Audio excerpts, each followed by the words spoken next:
Hello student, स्वागत है आपका हमारे इस YouTube चैनल पर जो बनाया गया है आपको क्लास 12th के अकाउंटेंसी का नॉलेज देने के लिए। तो स्टूडेंट्स, पिछले वाले वीडियोस तक हमने प्राप्तियां भुगतान खाते से जुड़े हुए सारे महत्वपूर्ण टॉपिक डिस्कस कर लिए थे। कुछ अन्य इंपॉर्टेंट महत्वपूर्ण टॉपिक बच गए थे जो आपकी बुक में नहीं दिए गए हैं, तो उन्हें हम इस वीडियो में डिस्कस करने वाले हैं। तो आज का हमारा पहला टॉपिक है व्यापारिक संस्थाओं एवं अव्यापारिक संस्थाओं में अंतर रिलेटेड दो क्वेश्चन तो आपसे डेफिनेटली पूछे ही जाते हैं, जिसमें पहला अंतर व्यापारिक एवं अव्यापारिक संस्थाओं में अंतर होता है, जिसके बारे में हम अभी बात करेंगे। तो इनमें अगर अंतर की बात करूं तो इसके अंदर जो अंतर है उसे एक सारणी के रूप में 4 कॉलम में दिखाया जाएगा। तो वह सारणी आपको स्क्रीन पे दिख रही है, जिसमें मैंने 4 कॉलम बनाए हैं। पहला कॉलम सीरियल नंबर के लिए रखा गया है, दूसरे कॉलम में हम अंतर के आधार की बात करेंगे, तीसरे कॉलम में हम व्यापारिक संस्थाओं के बारे में बताएंगे और चौथे कॉलम में हम अव्यापारिक संस्थाओं के बारे में बताएंगे। तो अंतर के अगर पहले आधार पर अगर अंतर की बात करूं तो वो होता है इनका उद्देश्य। व्यापारिक संस्थाओं का उद्देश्य लाभ कमाना होता है, जबकि अव्यापारिक संस्था का उद्देश्य सेवा करना या समाज कल्याण हेतु कार्य करना होता है। तो ये इनके बीच में पहला अंतर हो गया। दूसरे अंतर की अगर बात करूं तो वह होता है कि इन संस्थाओं पे स्वामित्व किसका होता है, अधिकार किसका होता है, मालिक किसे माना जाता है। तो व्यापारिक संस्थाओं की अगर बात करें तो संस्था में पूंजी निवेश करने वाले व्यक्ति ही संस्था के स्वामी होते हैं। मतलब जो उस संस्था में पैसे लगाते हैं वही उसके मालिक माने जाते हैं, जबकि अव्यापारिक संस्थाओं में संस्था के सदस्यों को संस्था का स्वामी माना जाता है।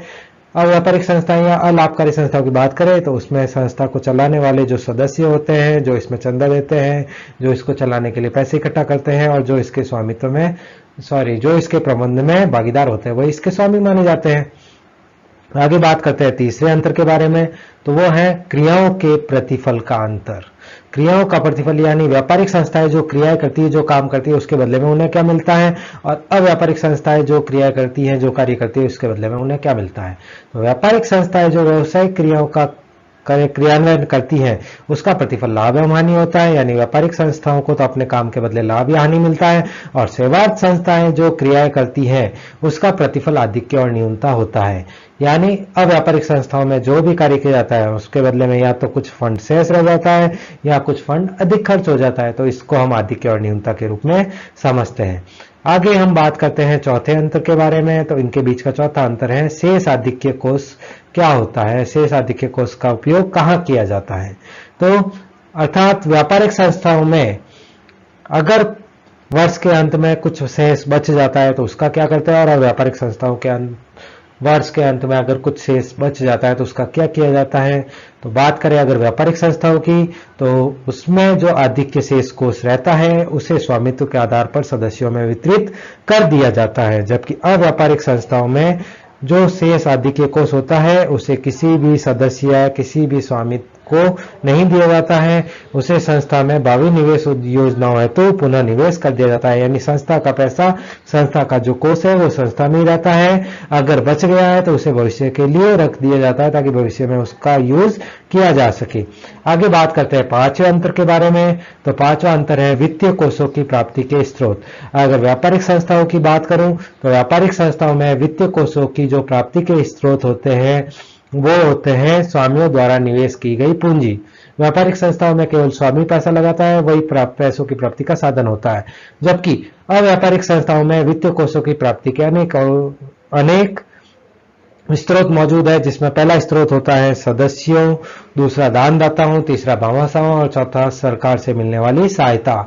सदस्य भी उसमें कुछ अंश दान करते हैं, दानदाता भी उसमें कुछ दान देते हैं, भामाशाह भी उसमें सहयोग करते हैं और सरकार का भी उसमें सहायता प्राप्त होती है। तो ये सारी चीजें वित्तीय कोषों के स्रोत मानी जाती है अव्यापारिक संस्थाओं के लिए।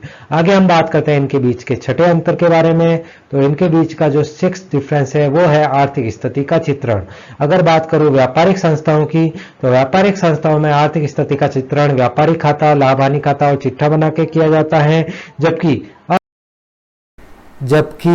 अव्यापारिक संस्थाओं में आर्थिक स्थिति का चित्रण प्राप्ति एवं भुगतान खाते, आय व्यय खाते एवं तुलन पत्र द्वारा किया जाता है।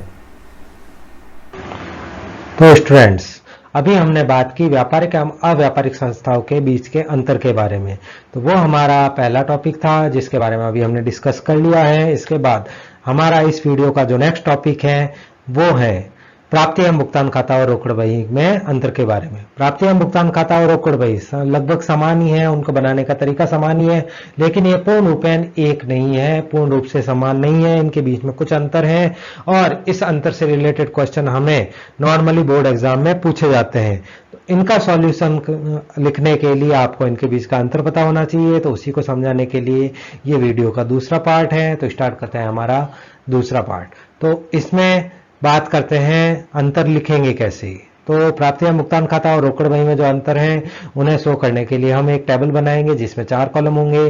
पहला कॉलम सीरियल नंबर के लिए रखा जाएगा, दूसरे कॉलम में हम आधार को लिखेंगे, तीसरे कॉलम में प्राप्ति एवं भुगतान खाते के बारे में बताएंगे और चौथे कॉलम में हम रोकड़ बही के बारे में बताएंगे। तो अभी हम बात करते हैं पहले अंतर के बारे में।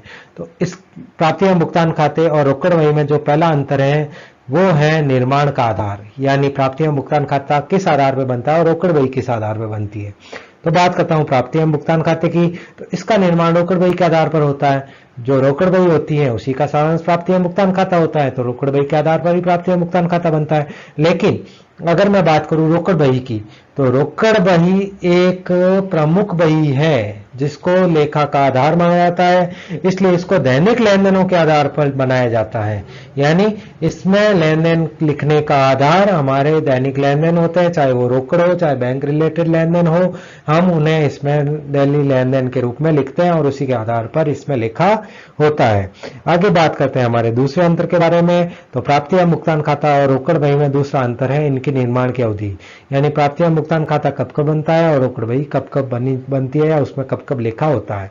तो पहले बात करता हूं प्राप्ति एवं भुगतान खाते के बारे में। तो प्राप्ति एवं भुगतान खाता वर्ष के अंत में बनाया जाता है, यह निश्चित है, एक फिक्स डेट को ही बनेगा जब वर्ष का अंत आएगा।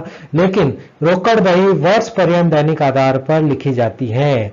रोकड़ बही एक ऐसी बही है जिसमें हमें डेली लेखा करना होता है, जब भी रोकड़ या बैंक से जुड़ा हुआ लेन देन होता है हमें इसमें लिखना होता है। तो इस तरह से रोकड़ बही दैनिक आधार पर लिखा जाने वाला लेखा पुस्तक है, जबकि प्राप्ति एवं भुगतान खाता वर्ष के अंत में ही बनाया जाता है। आगे हम बात करते हैं तीसरे अंतर के बारे में। तो हमारा तीसरा अंतर है तिथिवार लेखा। अगर बात करूं प्राप्ति एवं भुगतान खाते की, तो इसमें तिथिवार लेखा नहीं किया जाता है, यानी तिथि के बारे में इसमें कुछ नहीं लिखा जाता है, डायरेक्ट एंट्री कर दी जाती है। लेकिन रोकड़ बही में हर एक लेन देन के साथ उसकी तिथि जरूर लिखी जाती है, तो रोकड़ बही में तिथिवार लेखा किया जाता है। आगे बात करते हैं हमारे चौथे अंतर के बारे में। तो हमारा चौथा अंतर है पक्षों के नाम। अगर बात करूं प्राप्ति एवं भुगतान खाते के बारे में, तो प्राप्ति एवं भुगतान खाते में 2 पक्ष होते हैं, जिसमें जो बायां पक्ष होता है उसे प्राप्ति कहा जाता है और दाएं पक्ष को भुगतान पक्ष कहा जाता है। लेकिन रोकड़ बही में जो बायां पक्ष होता है उसे नाम पक्ष कहते हैं और दाएं पक्ष को जमा पक्ष कहा जाता है। इसके बाद हमारा पांचवा अंतर है खाते की प्रकृति, यानी प्राप्ति एवं भुगतान खाता किस प्रकृति का होता है, रोकड़ बही किस प्रकृति की होती है। तो प्राप्ति एवं भुगतान खाता तो एक स्मरणार्थ खाता माना जाता है, लेकिन रोकड़ बही को मुख्य लेखा पुस्तक माना जाता है क्योंकि यह लेखा करने के लिए महत्वपूर्ण है। यह प्रमुख लेखा आधार होती है, इसलिए मुख्य लेखा पुस्तक मानी जाती है। जबकि प्राप्ति एवं भुगतान खाता केवल लीगल फॉर्मेलिटीज को पूरा कराने के लिए, कानूनी अनिवार्यता के लिए ही बनाना जरूरी है और एक स्मरणार्थ खाते के रूप में सुरक्षित रखा जाता है। आगे हम बात करते हैं हमारे छठे अंतर के बारे में। तो प्राप्ति एवं भुगतान खाता और रोकड़ बही में छठा अंतर है संस्थाओं का निमित्त। कौन सी संस्थाएं प्राप्ति एवं भुगतान खाता बनाती है और कौन सी संस्थाएं रोकड़ बही बनाती है। तो यहाँ सीधी सी बात है, अलाभकारी और व्यापारिक संस्थाओं द्वारा प्राप्ति एवं भुगतान खाता बनाया जाता है, जबकि रोकड़ बही लाभकारी और व्यापारिक संस्थाओं द्वारा तथा अलाभकारी एवं व्यापारिक संस्थाओं द्वारा सभी के द्वारा बनाई जाती है। प्राप्ति एवं भुगतान खाता तो फिक्स है कि अलाभकारी या व्यापारिक संस्थाएं ही बनाएगी, लेकिन रोकड़ बही चाहे वह लाभकारी संस्था है चाहे अलाभकारी संस्था है, दोनों के द्वारा यह बनाई जाती है। तो इस तरह से रोकड़ बही दोनों द्वारा बनाई जाने वाली प्रमुख लेखा पुस्तक है, जबकि अलाभकारी संस्थाएं केवल प्राप्ति एवं भुगतान खाता ही बनाती हैं। तो इस तरह से हमारा प्राप्ति एवं भुगतान खाता और रोकड़ बही में अंतर यहां समाप्त हो जाता है। तो ये हमारा प्राप्य भुगतान खाते से जुड़े हुए अन्य महत्वपूर्ण बिंदु टॉपिक भी यहाँ कंप्लीट हो जाता है। इसके बाद वीडियो के एंडिंग में आपसे यही कहूँगा कि अगर आपको हमारा चैनल अच्छा लगा है तो आप हमारे चैनल को सब्सक्राइब करके हमारे साथ जुड़े रह सकते हैं। अगर आपको हमारा वीडियो अच्छा लगा है तो आप इसे लाइक और शेयर कर सकते हैं। अगर आपको वीडियो से जुड़े हुए नोट्स चाहिए तो आप हमारे टेलीग्राम चैनल को ज्वाइन करके हमारे वीडियो से रिलेटेड नोट्स डाउनलोड कर सकते हैं। इसके अलावा अगर आपको हमारे चैनल या वीडियोज रिलेटेड कोई डाउट है या आपकी कोई कंप्लेन है या आपका कोई सजेशन है तो आप हमें टेलीग्राम आईडी पे कांटेक्ट भी कर सकते हैं। इन सभी का लिंक आपको वीडियो के डिस्क्रिप्शन में मिल जाएगा। तो स्टूडेंट्स, वीडियो के एंडिंग में एक बार फिर से आपका बहुत बहुत धन्यवाद, आपने हमारा वीडियो देखा। Thank you very much for watching this video. अंत में जाते जाते बाय बाय, जय Siya Ram, thank you very much.